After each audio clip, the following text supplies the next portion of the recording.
Dicey dungeon. Slay the spire.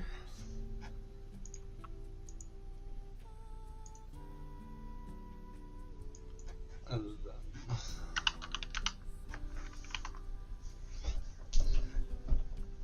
should be offline.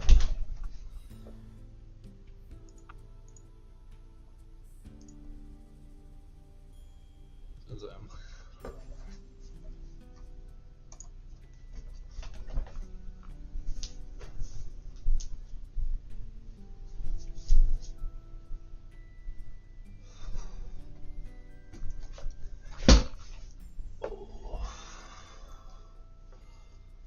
fucking hot.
Hi Luke.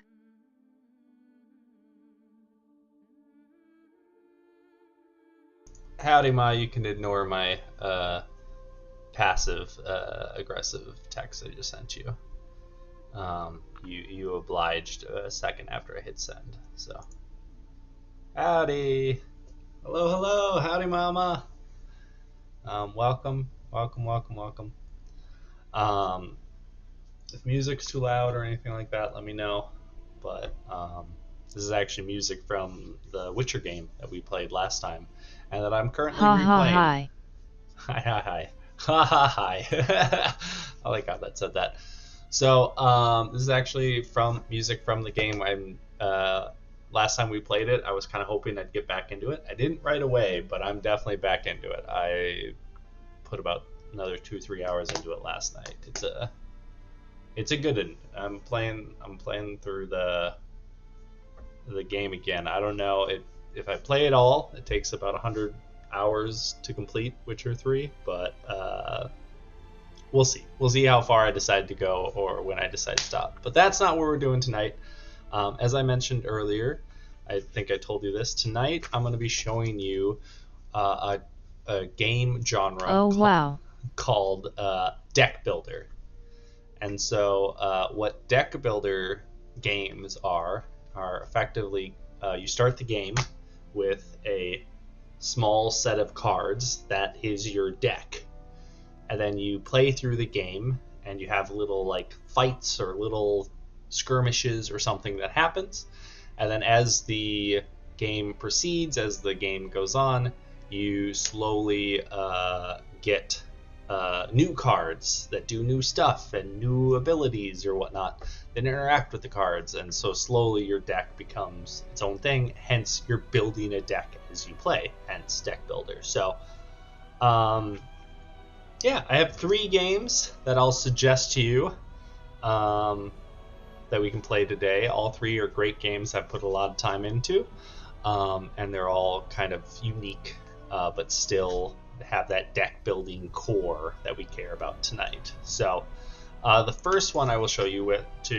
is not the one I actually have on the screen. I was doing a little bit of prep work before you got here, but this is called Slay the Spire.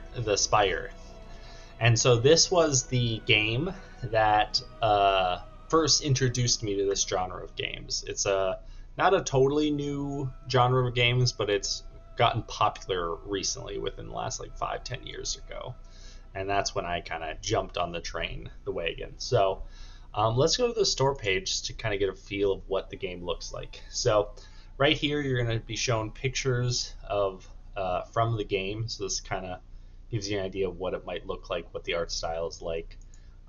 As you can see in this picture, you have your hand of different cards. He's playing a card right now, and it's doing something. It's causing lightning to happen. But based off their own store description, they say, we fused card games and roguelikes together to create the best single-player deck builder we could. Craft a unique deck, encounter bizarre creatures, discover relics of immense power, and slay the spire. And so this is the classic game. It says that it was released in early 2019, which is likely when it came out of beta, because this was in beta before then, I want to say. Basically, they hadn't fully released everyone, but if you you were allowed to beta test it if you paid the money. So, great game, really fun, overwhelmingly positive. I put a lot of time into this one. So this would be what got me into it. What would be kind of I wouldn't say necessarily the best intro, just in the sense of like they're all are equally good. I'm not trying to put this one down. But yeah, so that's kind of what the gist of this game is, and whatnot. So the second game we might play is similar in the sense that you are an adventurer with a hand full of decks trying to adventure around, but it's called Dicey Dungeons. And so what makes Dicey Dungeons unique is that in this game you still have cards and everything that do stuff, but the way that you activate the cards is that there's a blank spot on the card, and at the beginning of each turn you roll some dice, and like you roll 3 dice and you're able to put those dice into the cards. And so you can choose to be like, oh, I got a really high roll and this card works really well with really high number dice, I'm gonna put it in that card. Or oh, this dice I got was really low, but that's fine because this card only lets you put in a max of 3 into it. You can't put more than 3 into it and stuff like that. And so again, it's another kind of deck building one, but let's let them define what the game is. So become a giant walking dice. That's an important part of the story that I forgot. You are turned into a dice block, just for flavor reasons. Everything has to do with dice. It's kind of fun. But become a giant walking dice, explore dungeons, and defy Lady Luck in this dice-powered roguelike. Now featuring Reunion, a free DLC with 6 brand new episodes. I was reading about that. So recently this game, I didn't know anything about this before I downloaded it today, got a huge update. And they basically kind of like added a bunch of new modes, a bunch of new characters, a bunch of new stuff. So it's and it was totally free. So if we play this game, there might be stuff in here that I've never seen before and that I don't know about. So that would be kind of fun. It'd be kind of interesting. You seeing me learn a game at the same time as you're learning it. But yeah, that's kind of the gist of this game. And then the final one is still technically kind of a deck building game, but it would be the least similar to it. It's called Luck Be a Landlord. And so in this game, you're actually not building a deck. There are no cards. The way that mechanic kind of works is that you actually have a slot machine. And the way the slot machine works is you're living in your apartment. The story of the game is that you're living in your apartment and you can't leave, and the only thing in the room with you is the slot machine. And so you have to play that slot machine and win to be able to pay your rent and pay for food and pay for everything. And so you have to keep spinning. And as the game goes on, you're allowed to pick new tiles to put on your slot machine. And certain tiles like give huge bonuses if they're near other tiles, or like get rid of old tiles that you don't want anymore or something like that. So to be quite honest, I'm not sure if I've given a great description of what this game type is. Just the whole deck building thing. But I think once we kind of get into it, once we kind of start playing a game, it will become easy to understand. It's very, I feel like, intuitive to kind of get the gist of like, oh, that's what we're doing. Okay. So yeah, those are the 3 games. Which of those 3 sound the most interesting to you? Which one stood out to you? Again, your options are Luck Be a Landlord, one I just showed you. The one in between, which was Dicey Dungeon, which is... I'll give you my opinion.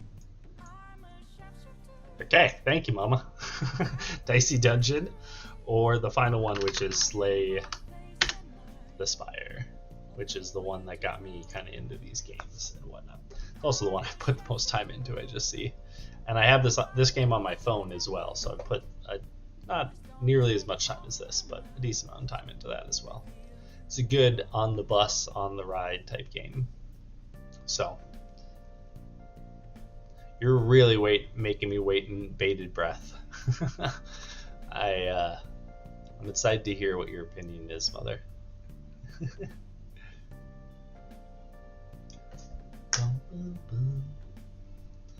This music's from another video game that I really, really like. It's another one that's like 100+ hours, but I haven't beaten it, and it's on my list to get back to and beat. I only put like 50 hours into it the first time. I barely even cracked the surface. So, but regardless. Boom, boom, boom. I'm assuming Bodhi or something happened, or maybe you're not live. What's going on?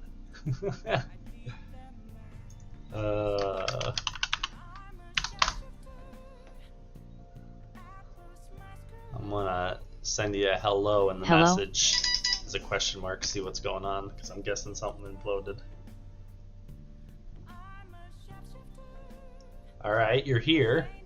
Are you not going to tell me what your opinion is, Mother? I'm waiting which game you want me to try. Boom, boom, boom, boom, boom.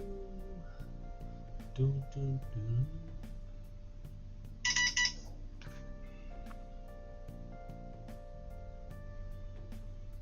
doom. I don't know what the air is then. If you want, you can just text me and then we can figure that out some other time.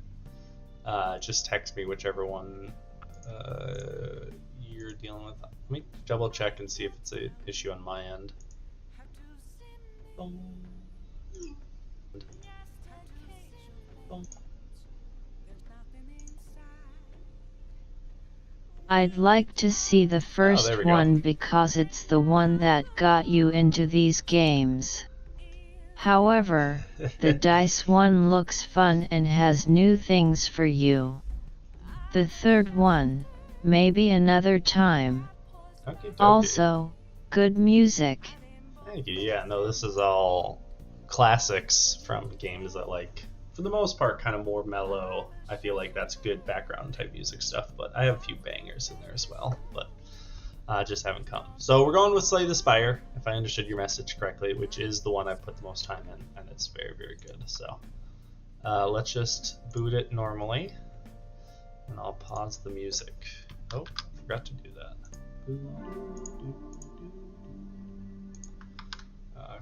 I'm messing this all up, Mom. Ignore everything I'm doing. There we go. There we go. So this is the game. Can I have... Yeah, let's just start a new slot. Let's do this. This is Mama Slot. So we're starting from a brand new game. So this is the Mama Slot. You didn't even see that because my face is blocking it. There's a little... Here. Boop. And then back to the game. Mama Slot! So yeah, I might have to move my camera around. We'll get in the game and it'll become pretty obvious where my camera needs to be. But we'll deal with that in a second. So this is the game. I didn't look at my settings, but I guess I probably should. Just to make sure everything is correct. Yay. Okay, we're going with that, I guess. Did that keep the setting? It did. Okay. Alright, I think settings are good. So we're going to start out. These modes are locked. We have to unlock them, which we will not get to do in our 1 hour, but we have to embark on a quest to slay the Spire. Eventually you get 4 characters. I know these first 3 pretty well, and I'm okay with them. The second character is my favorite, but they're a little complex and difficult to understand. And then the 4th character came out after I played this game, so I'm really bad with them. I played it with them once or twice, but not very much. So let's start with the first character. He is the Ironclad. The remaining soldier of the Ironclads sold his soul to harness demonic energies. He starts out with the ability Burning Blood, which allows him at the end of combat to heal 6 HP. HP stands for health points or hit points. It's basically just like a numeric value of your life. So if you're fully healthy, you would have, let's say, 100 health points out of 100. If you're kind of hurt, you'd maybe have like 75 out of 100, 50 out of 100. They're not always out of 100. They're out of some other number, but that's just the example. And then the more you play, the more you unlock stuff. But since this is our first go, we don't have anything unlocked. So without further ado, let's go. So this is the map. So basically, the way this works is we start at the bottom here, and we have to pick where we want to start of these flashing spots. Let me... Right now, I think I want like right there. Just kind of thinking ahead, trying to think about what will happen in the game. I think like right there is a good spot to be. So I know that might be a little weird camera-wise, but if you hate it, let me know. Otherwise, that's probably roughly where it'll go. So yeah, this is our map.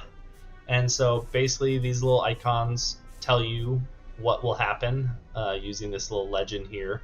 Whenever I highlight over one, it will show me where they are. These little gremlin dudes are just real basic fights, the normal stuff. The question marks are unknown. They could be random, myriad of different things. Little money bags are merchants. And then there's also treasure chests, which doesn't look like there's any until way up here. There's some treasure chests. And then rest, which is a little campfire area where you can rest and heal up and whatnot. And then elites, which are like super crazy hard fights. And so since I'm an amazing gamer who's amazing at everything, I'm going to pick a path that allows us to fight a decent amount of elites. So the paths don't really change much. It just kind of adds a little bit of variety to the choices, but really it's not too big of a deal. I mean, if you're really trying to min-max, like maximize everything in the game, maybe you'd care about that, but I don't really. I like this left path because if you see the left path here, we end up going through 2 elite guys on the left. And so we just have to work our way back and make sure. Okay, so we can start at either one of these spots, and then eventually we are able to follow the trail to these big guys. And then this icon up here is the boss. So this is the big bad at the end of the game, at the end of mode, that will eventually Second one. fight. Second one? You didn't want this one.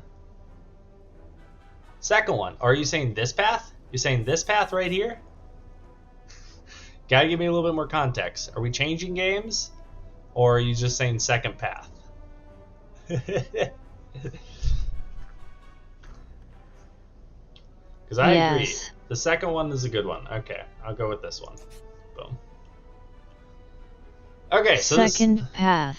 Thank you, Mama. I agree. Perfect. All right. Defeat the enemies by playing cards from our hand. Cards require energy. That's basically, it is what it says. It is your energy. It's how much you can do in a given turn.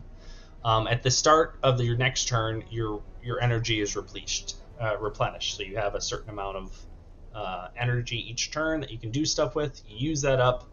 You discard all your cards. The next turn, you get a brand new hand, brand new amount of energy, and you get to play new cards and stuff like that. So next, play defensive cards to gain block when enemies are about to attack you. So we can, instead of attacking all the time, we can block up and be like, he's gonna hit me, stop. No means no, that type of deal. And then from that, block reduces the incoming attack damage, but wears off. So it only lasts for a turn, so you can't just spam block forever. But regardless, the last thing that they tell us about is enemy's intent. So when it's your turn, all the enemy creatures we're fighting will have a little icon above their head that will give you some indication of what they're doing. This symbol right here shows the enemy that's going to attack us, hence the sword, the weapon, and the number next to us shows how much health we would take if we just took the hit. So we want to build up some blocks, so we'd want at least 10 block to fully block it, or if we can't fully block it, do something else. So as I mentioned, this is your health points, this number next to the heart. Right now we have 80 heart points out of 80, so we're at full health. We're good to go. But as we go on, we might get hurt.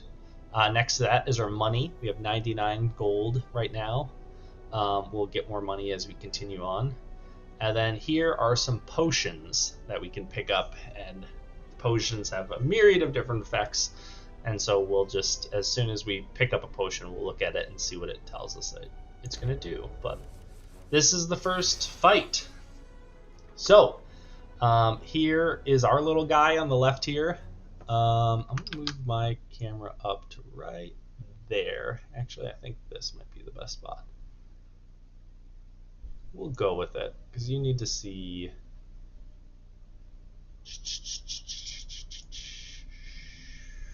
Let's go with that. This is what I think is good. Okay. Sorry with all the back end stuff, but we got to figure it out. So down here, this is my energy. I have 3 energy a turn. That's what this is telling me.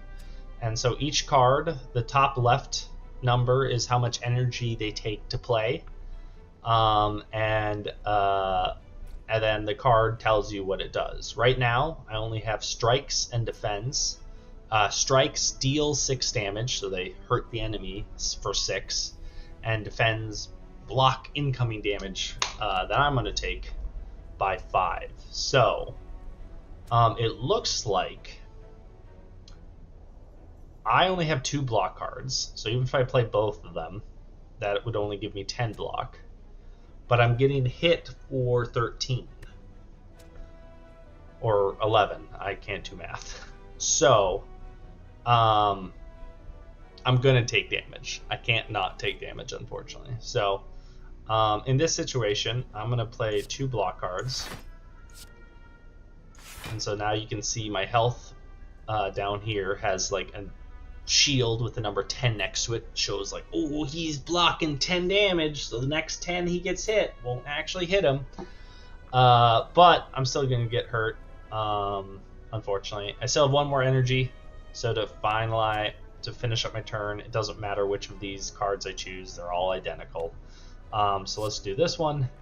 And I'm going to hit this guy first. He's a lot weaker, so I'm guessing next turn I should be able to draw a card that will allow me to hit him again and get rid of him. So we're going to go with that. And this button right here lets you end your turn.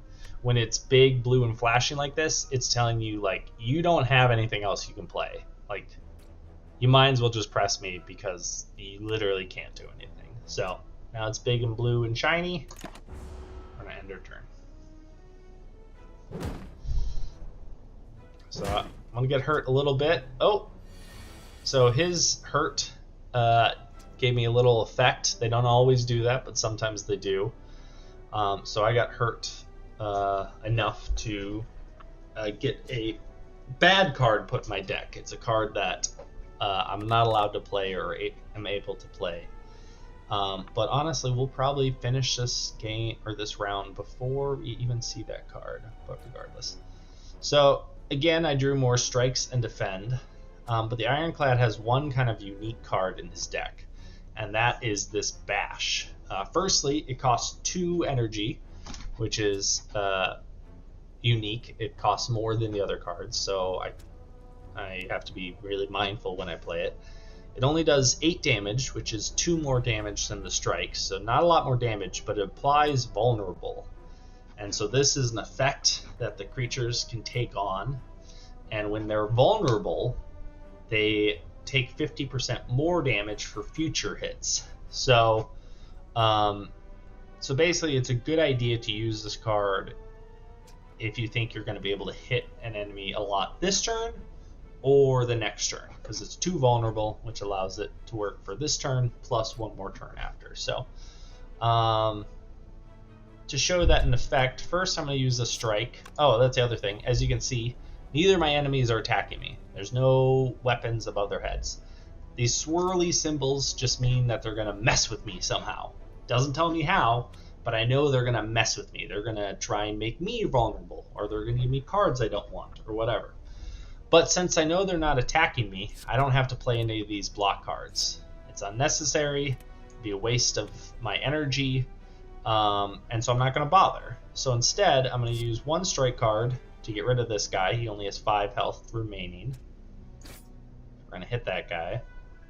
And then with my final 2 mana, or my 2 energy, sorry if I call it mana, that's what it's called in Magic the Gathering. Well, it's actually called land, but long story short, a lot of other card games call it mana, and that's kind of the generic name for it. But in this game, it's specifically energy. It's basically how much you can play in a turn. And so with my final 2, I'm going to use Bash, smack this guy vulnerable. So again, big blue button means I'm done, so I might as well just end turn. So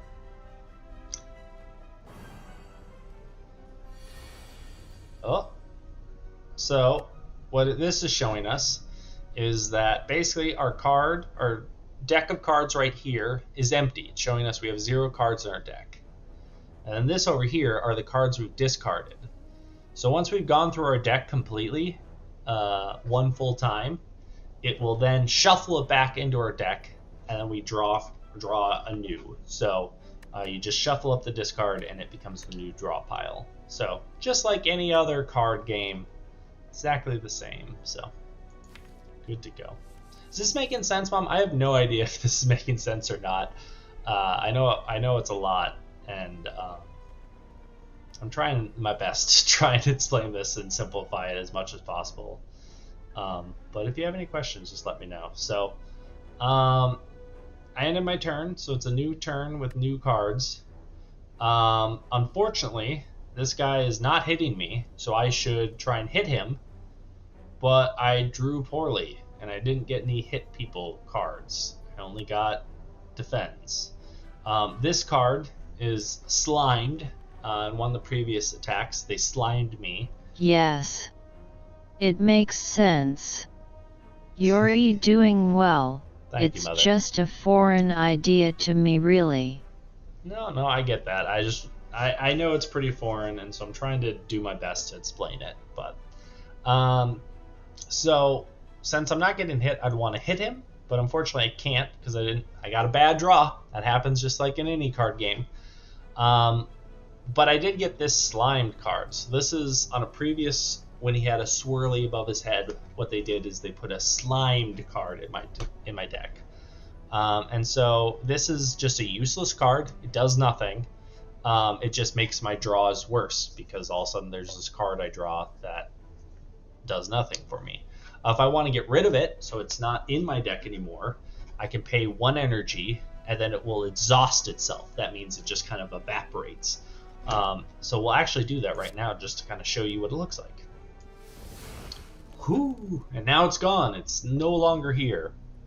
And so now if I do reshuffle my deck again, that card will no longer be in there. So, I mean, I got energy, and there's no reason not to use it.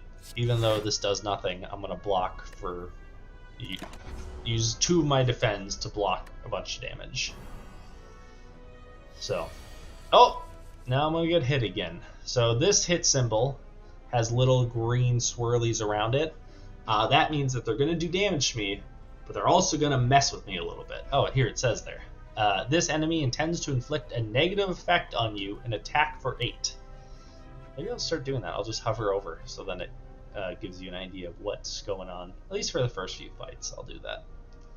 So, now I have the opposite problem, which is he's going to hit me, so I want to block, but I have no blocking cards, so poo. I have 3 energy, and I have 3 of these cards. That does 6 plus 6 plus 6, which is only 18. So at most, I can only do 18 damage to him, unfortunately. And he has 23 health. So since he has more health than I can do damage, I'm actually going to do a different play and hit him with this bash to make him vulnerable. And then when he's vulnerable, normally this card only does 6 damage, but since I'm going to hit an enemy that's vulnerable, if you can see in the bottom there, it says it updates the damage number. So when I'm just going to hit anyone, oh, it's only 6. Then once I pick the guy, it's like, oh, that guy? He's vulnerable. Let's get him. He gets 9 damage. So we're going to hit that guy for 9. Bah! Unfortunately, that's my turn, and he's going to hit me for 8. Owie! And so that's where that slime card came from. So now he put a slime card in my deck. He's going to hit me again for 8, so I could block, or the other thing that I could do, which is much more better, is I can just hit him for 6. He only has 6 health, so when I do this, I won! So these are my spoils. This is what I won for winning the fight. I got 19 gold, so we'll just put that in our coin pouch right there. I got a fear potion, which will apply 3 vulnerable to whatever enemy I want to throw the potion at. So add that to our potion belt. Oh, here they go. Drink or throw potions during combat. Potions stay with you between rooms. So this is just kind of a helpful... Yay, good for you. Thank you, thank you. Rooms are where we do these like little fights and everything. So we're slowly going through a dungeon to get to the boss room. And then the last thing is to add a card from your deck. And so this is where the deck building aspect comes into play. So every time at the end of a fight or whatever, you get the opportunity to add a card to your deck. And these cards can have vastly different effects, have vastly different costs, and they're just pulled from a pool. So here I was offered 3 different cards. We have Ghostly Armor, which is Eternal. Eternal? Can you type that in chat so the bot will say that word to me so I know how to pronounce it? But basically what that means is that if this card is in your hand at the end of your turn, it's exhausted. So in other words, if I don't play this card when it in my hand. Ethereal, thank you. I knew the word, I just couldn't think of the pronunciation. So ethereal means that if at the end of my turn I've used up all my energy, but I haven't played this card, that card disappears forever, and I don't get to use it anymore for that fight. And so it's a really good effect, gaining 10 block. That's really, really good. But if I ever don't use it, I lose it. Not permanently, just for that fight, but pretty solid choice. Not that you know what's good or not, but I would say this is an okay to good card. Flame Barrier. This is a card that gains us 12 block. Costs 2 energy, so it's a little bit pricier. And whenever you are attacked this turn, we deal 4 damage back. So that's really good. You're basically just the idea being that you're putting up this big flame wall thing in front of you. And so if anyone comes to attack you, they're just going to get themselves burned instead. So I'd say this is probably about equally as good, maybe a little bit better than this card, but it's a little bit pricier, so it's hard. Has a better effect, yes, but it's also more expensive, so it'd be harder to play. So I would say these two are about equal. And this one, Rage, costs 0, so it doesn't cost anything. If you draw it, you can play it. And it says whenever you play an attack this turn, gain 3 block. So I don't think that's a good card. That would basically be like we play this card, and then we play 3 attacks. We'd get 9 block for free. That's really not that much. So I don't think that's a very good card. So I'm not going to do it, since this happens every single turn. I'm not going to ask for your opinion every single time. At some point, I'll just kind of show you, tell you why I'm picking which one and going to pick it. But in this case, for the fun of it, which of these 3 cards do you think I should take? You kind of heard my opinion about it. Not trying to tell you what to pick, but I would say the first 2 are pretty solid options, where the third one is a little bit weaker, though we could make it work. We could. And so once we pick one of these cards, while you're thinking and typing, it will be added to our deck, and then we'll just slowly get a bigger and bigger deck that we'll be able to bring on to the next fight. Number 1, Ghostly Armor. That ethereal card. You're just going to make me say that word over and over and over, which works for me. So we gained 10 block, so it just did that little swoop motion and then went up to our deck. So this is our deck. Yep. So as we get more cards, we'll be able to scroll more, and we'll just keep on adding. But this is our deck, and so then you can kind of, as you're going through, be like, hey, how expensive is my deck? Oh, it's pretty pricey, or oh, I need to see them in alphabetical order, or I need to switch them around. So you can really mess with a lot of cool stuff. But and that's it. We cleared out all our rewards, so now we can just proceed. And so now that we're on a path, we only have one place we're allowed to go next. Sometimes when you're on a path, like when we get up to here, we'll have 2 directions we can go, and we can choose either way.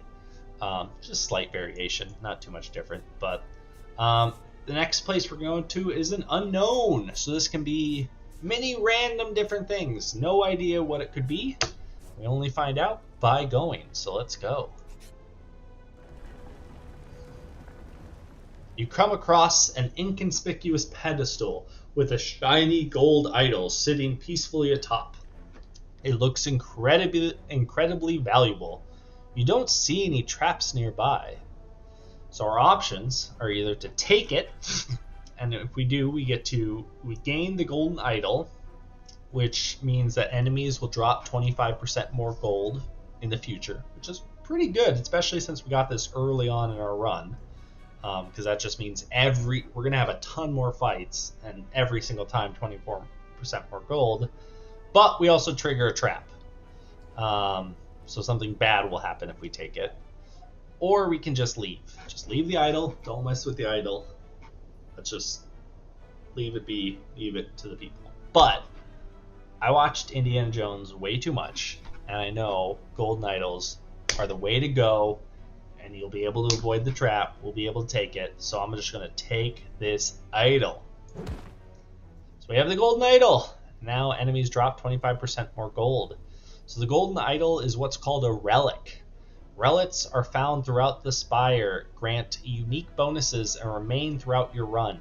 They can be found by defeating powerful enemies or within chests. So as I go along, I'll get more and more of these idols, and they'll have special effects that affects the cards in certain ways, shapes, or forms. Let me fix the lighting in my room a little bit. I just noticed how dark it is.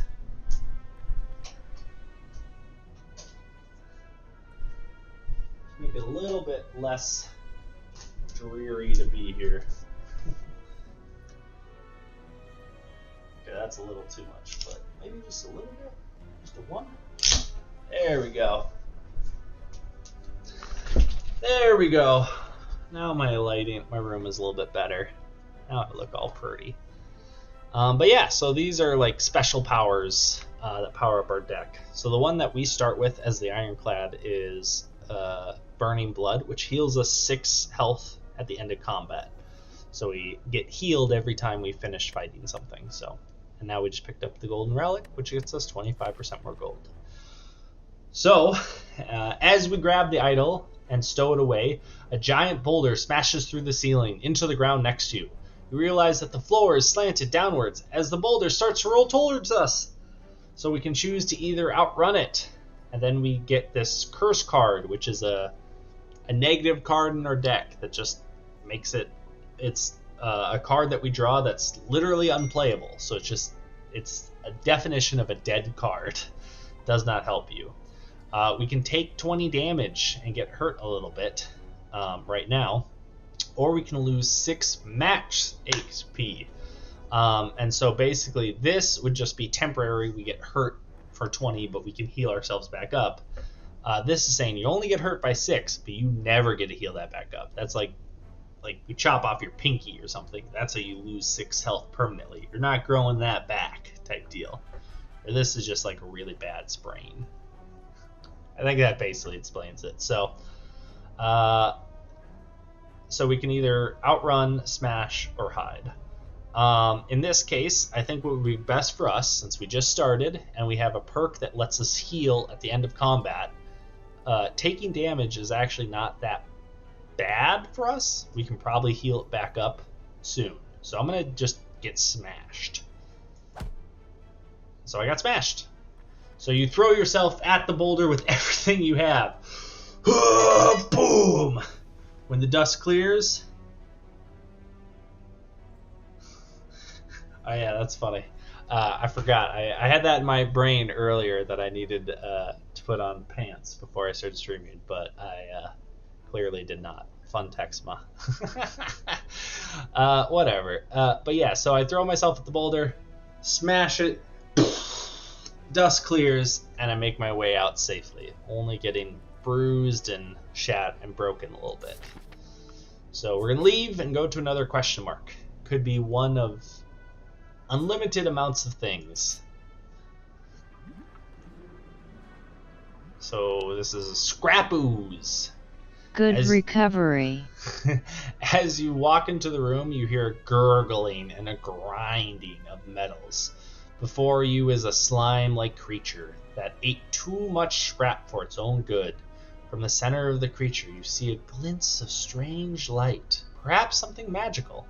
It looks like you can get some treasure if you reach inside its opening. However, the acid and sharp objects may hurt. So we can reach inside, we'll lose 3 health, but we have a 25% chance of finding a relic. And just a reminder, the relics are those really powerful things that can help us out. I say let's risk it. The odds aren't great, but that's only 3 health. That's not that big a deal. Let's go for it. Success! Woohoo! We had a 25% chance and we won. Bad odds. Bad odds, but big winner. That's all. I don't need good odds. I just need that 1 out of 100, baby. After rummaging through the metal and burning acid, you finally grab hold of a relic and yank it out. You pull your way out of the ooze, damaged but rewarded. So what do we get? We got the White Beast statue. Potions always appear as combat rewards. So now you weren't guaranteed a potion after each fight. Sometimes you get them, sometimes you don't. Now that we have this relic, we're guaranteed to get them every single time, which means we can use these potions a lot more often. Because sometimes these potions are really, really good and get you out of a tricky situation. So next we have a little fight here with the little enemy guy. So we're going to start fighting this guy. Hey! Ghostly armor! The ethereal... See what I did there? Ethereal. Ethereal card, which allows us to gain 10 armor, which is really helpful because I want to gain armor because I'm going to get hit. So I gain 10 armor, which means I could play this other block card, which would give me 15 armor and completely block off this guy. But I'm going to do a crazy thing here, and I'm not going to block anymore, and instead just hit him twice. Because the faster I get him dead, the less likely he's going to hit me more. So a good defense is a great offense, or whatever the saying is. Whatever that saying is. So he did hit me. I didn't give enough block to fully block out his hit, but I did enough to make it so he hurt me that badly. So we're going to block up, use enough block cards to make sure we're fully blocked. And I'm not able to play this bash card. I don't have enough energy. See? Oh, now it's telling me I need cards that require energy to play. This orb in the bottom left indicates how much energy you have remaining on your turn. So I don't have any more energy, so instead I'm just going to hit him and end the turn. So he's going to hit me, and he put a little bit of block up himself. So now he's blocking. He just intends to hit me next turn for 11, so let's make sure we're blocking for over 11. So I'm going to use my ethereal card again, and this time I'm going to fully block, mainly because I don't have 2 strike cards to hit him with. If I had 2 strike cards, I'd use them both and do the same thing I did last time, where I just take 1 damage. But since I only have 1 strike card and could only hit him once anyways, might as well block with the other energy. So he's going to hit me again. I completely blocked it. I was fine. Totally fine. So what's this? Defensive. This enemy intends to block and use a buff. So he's going to make himself more powerful next turn. But it means he's not going to hit me. And it just so happens that I have 3 strike cards right here. So let's do a 1, a 2, a 3. What's that from? That's the owl. It's the owl who used to lick things. The lollipops would be 1, 2, 3, or whatever it is. Well, there you go. He doesn't have much health left. I got a lot of smash cards. I'm just going to smash them. Keep it simple. Boom! Okay, our rewards. So this is what it's telling us. We earn 19 gold, and then the number in the parentheses next to it, 5, is the 25% bonus. Tootsie Pop. Tootsie Pop, that's it, exactly. That's the guy I was thinking of. The 1, the 2, the 3. That guy, yeah. But yeah, so as I mentioned, this thing gets us 25% more gold. And so we got 19 gold normally, and then we get a bonus 5 from this idol. So this idol, since we got it nice and early, will lead to us getting a decent amount of extra bonus gold. So we got another potion. This is, we can get a random power card and make it cost 0. We haven't talked about card types yet, and to be quite honest, I don't think we will, because that might be a little too much in this short little period, because I'm just trying to get us to the boss at the end, and that's it. So we're not going to worry about what a power card is unless it matters. So we get to choose cards again. The first card here, first two here are actually both free. 0 energy to play. The first one is Flex. Flex allows you to gain 2 strength at the end of this, but then at the end of the turn, you lose the strength. So it's just a temporary help. And then strength adds additional damage to your attacks. So if you have 2 strength and you have an attack that normally does 6, when you have 2 strength, it does 8. It adds that number on top of it. So it's a pretty decent card, but the fact that it goes away at the end of the turn kind of makes this card not too useful. It's a too short term of a buff. So next we have deal 7 damage. It's for free. There's no cost to it, but the downside is then you shuffle a Daze card into your draw pile. So at some point you're going to draw this card, which is an unplayable ethereal card. Basically just makes your draw a little bit worse. You're stuck with this card, and then it goes away. Reckless Charge is okay. And then the last card here is Power Through? Power Through? Oh yeah, Power Through, duh. It says add 2 wounds to your hand and you gain 15 blocks. So you gain a lot of block, but you have to add these unplayable wound cards to your hand. And so sometimes this happens. I'm glad it happened right away because I wasn't sure if I was going to be able to show you this.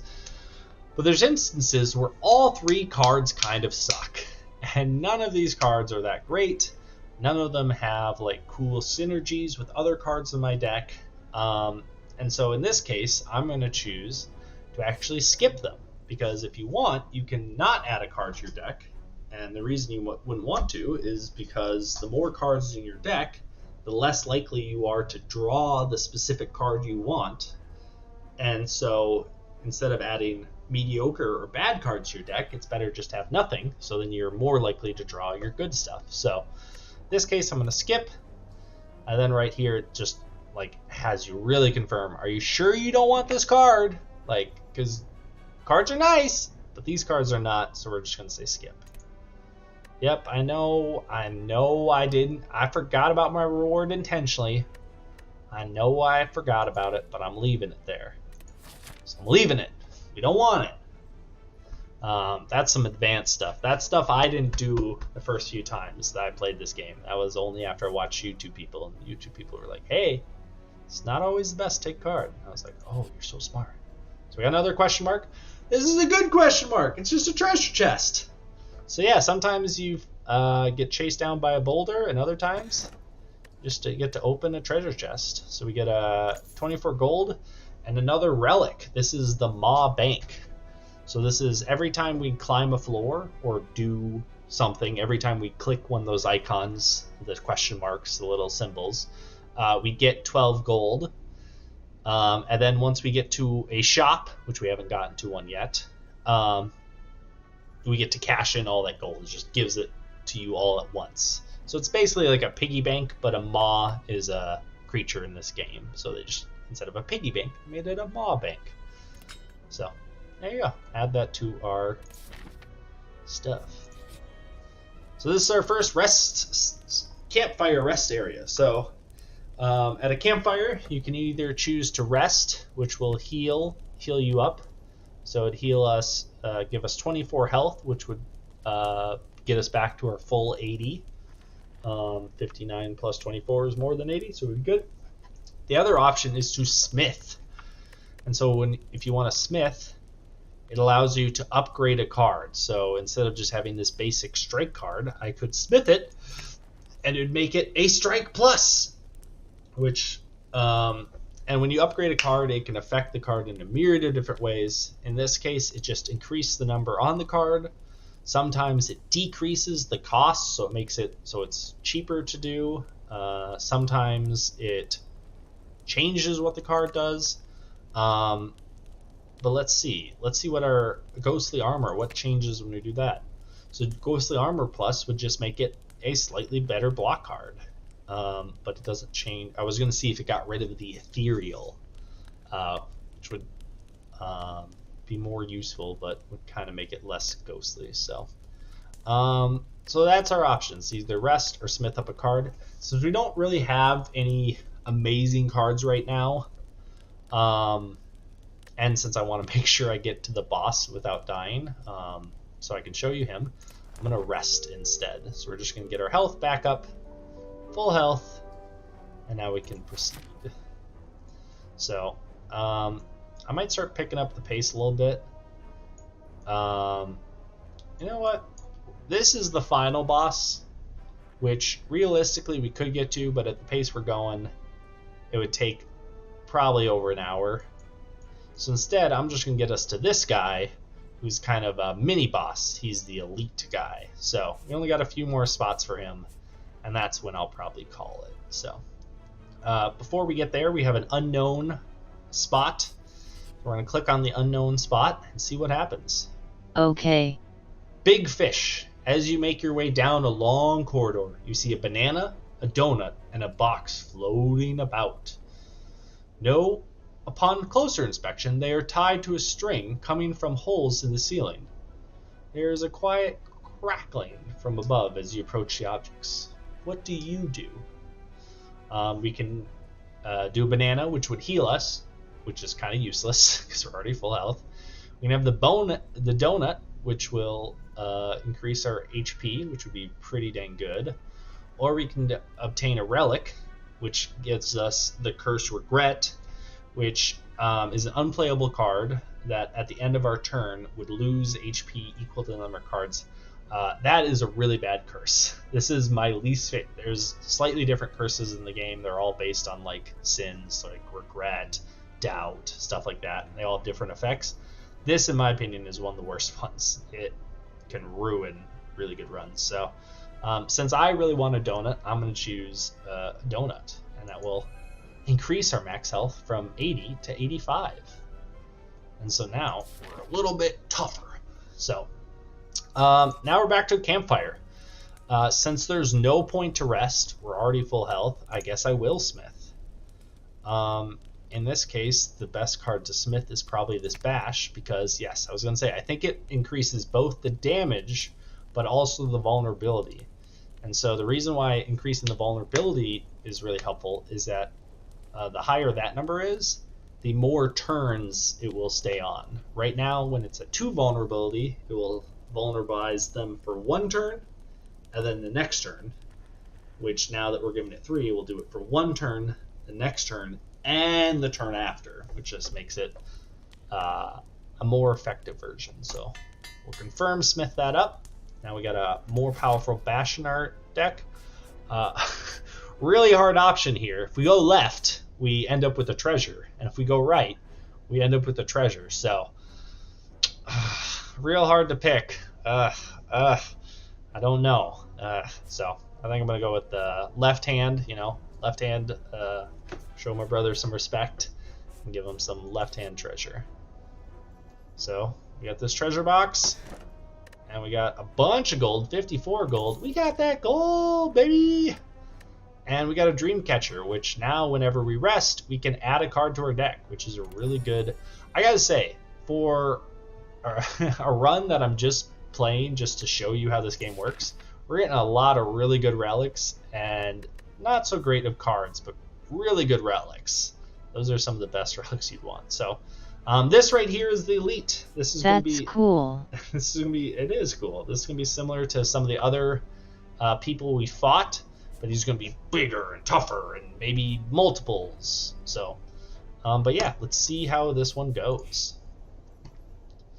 Oh, I hate these guys. These are the hardest elites on this stage, but basically these are little floating things, and it's a trio of guys, and the middle one's going to hit me for 9, while the other 2 are going to inflict negative status effects on me.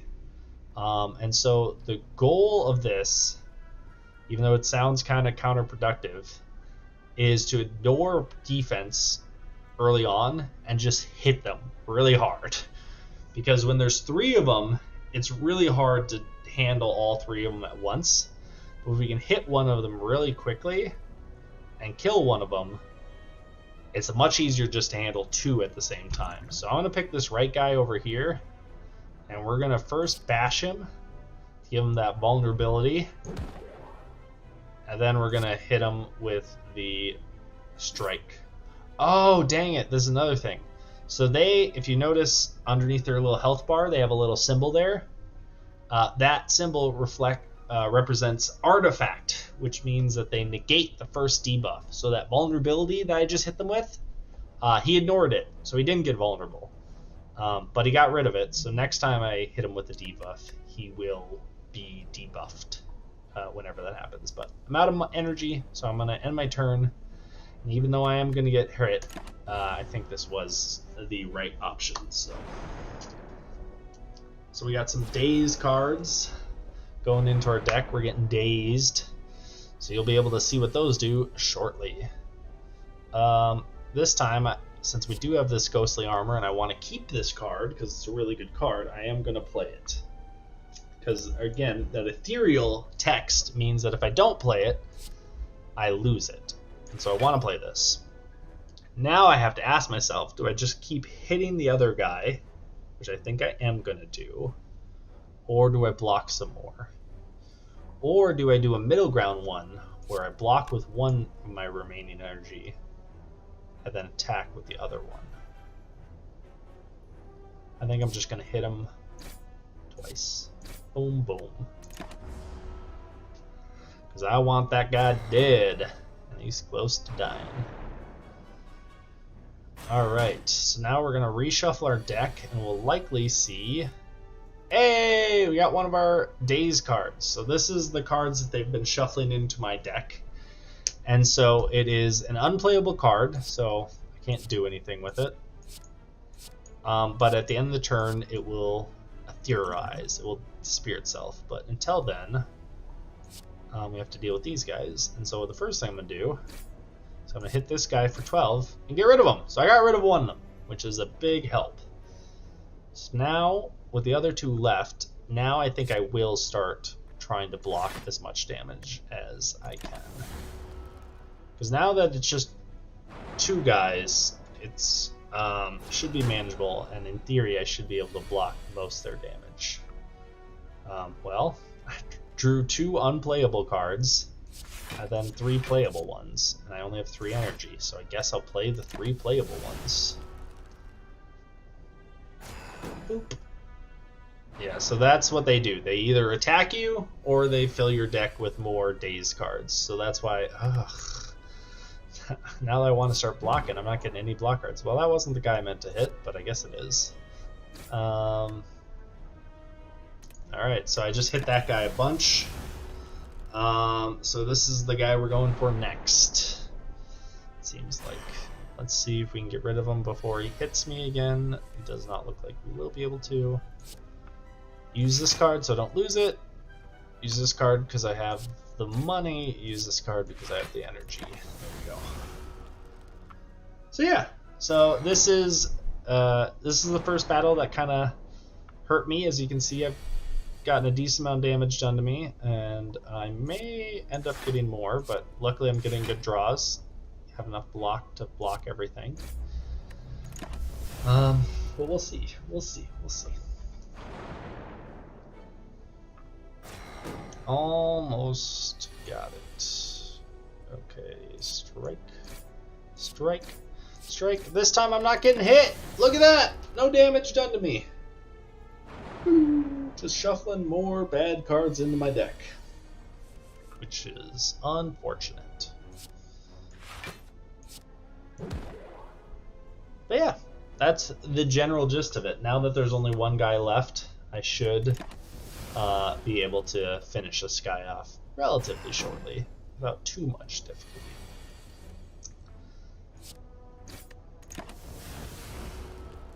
But yeah, so any last minute questions or anything you'd like to say about this game? Oh, I guess just so I can show it, I should use one of these potions. So this potion, I can throw it at him, and it will make him have 3 vulnerabilities. So when I do that, he just gets it, and that's it. I thought there was a little animation with it. There was not, so it wasn't as exciting as I thought it would be. But oh well. Yeah, I guess back to my original question. Anything super exciting? Anything, questions, concerns? What was like what you thought it was? What wasn't like what you thought it was? Give me a real paragraph. Type up a lot. I want this text-to-speech person talking to me for a long, long time. Hey, blood vial. Gosh, that's another really good relic. You're getting a lot of good relics. That's an amazing potion. Oh my gosh. Why do we have to have this good of luck when I'm just showing you the game? There's an awful lot of things to this game. Lots to learn. Mm-hmm. How long did it take you to figure everything out? Well, firstly, I would say I haven't figured everything out. I understand the game mechanics, so I can play the game. But, I don't have all the, as I mentioned at the start, there's 4 different characters in this game. Each character has roughly a pool of, 50, 60 cards that you can randomly be offered and given. And so a large amount of those cards I either A, have never seen and or have never used myself. So I really don't know a lot. But a lot of this other stuff, a decent amount of what I'm teaching you, the health point system, this system, well, it is maybe the first time you're seeing it. Health point systems are in tons of games across the board. So that's just kind of general gaming knowledge that I knew, that I didn't need to necessarily learn for this game. Or the money pouch. A lot of games have money systems in them or stuff like that. So there's certain things that I'm teaching you that you need to learn that I didn't need to learn, that aren't just specific to this game. And then again, with these relics, I don't know all the relics. There's ones I'll get sometimes that are totally new that I've never seen before. Yes, I can see that the same type of thing like that would be in all games. Yeah, it's pretty prevalent, all things considered. So let's get out of this. Get me back to the main menu. Does this get me back to the main menu? Yay! Okay, so I'm gonna switch back from Mama to Luke, just so I have it. So when I play the game next, I'm not where's all my stuff? What's going on? But yeah, that's the gist of it. So, I don't think I have too much else to show you. This was kind of a rushed one, I felt like, and I realized the more I was telling you stuff that there was a lot to teach you, and I hope you picked up some of it, or just, again, at the end of the day. It was cool to watch you play the game that got you into card building games, or is it deck building? So technically it's called deck building, but if you want to get real particular, it's called roguelike deck building. But that's a whole nother topic. But yeah, you could just say deck building and people would know what you're talking about. And yeah, no, this is the game that kind of got me into it, and there's a couple other games that are similar to it. And other card-based games are trying to build their version of this mode or whatever. So, but yeah, I just enjoy showing you these games, even when I can tell games like this are more complicated than some of the previous games I've showed you. Bejeweled, I feel was straightforward enough that by the end of it I was yeah, Mom understood Bejeweled, and she could probably play Bejeweled by herself and not need me. This game, even after showing you for an hour, I could sit you down and probably have you play a little bit, but it would still have to be a lot of hand holding, a lot of no, this is what this means, this is what this means, and stuff like that. So, but yeah, I don't know, I like that learning process in games. I like just kind of sitting there. I like your teaching style. I really enjoy you sharing this with me. Yes, this was complicated, but it was fun to hear you talk me through everything. I tried. There was definitely certain things I just didn't even bother bringing up or mentioning, just because it was we're not going to get to that. It doesn't matter. But I think for the most part, you got the bare minimums base stuff. So, I think that's about it for me. I'm going to turn on some Spotify since we're back here to get a little bit of background music going. Oh, this is the, in a different game I was playing. I'm gonna restart that. This is the music that plays whenever you go back to your house in that game. So that's like when you're kind of done with the day and you're just relaxing and you're trying to figure out like, okay, that game works in days, so you have to figure out like, this is at the end of one day. You're just sitting in your room trying to figure out what am I going to do the next day in this game, and it's just such a mellow. I can't say I'm a Slay the Spire expert, but it was fun to watch you enjoy it and enjoy teaching me. Exactly. Nice music. No, I love this music, so I'm gonna keep jamming to this music. But I think that's it for me tonight, Mom. So thank you again for joining me. This was really fun. I look forward to doing this again next week if we can. If Bodhi is still being sick or whatnot, we can obviously postpone or change or whatever. Yeah, it was thank you again, Mama, and I'll talk to you later. Okay, bye-bye. Thanks, honey. Me too. Bum, bum, bum, bum.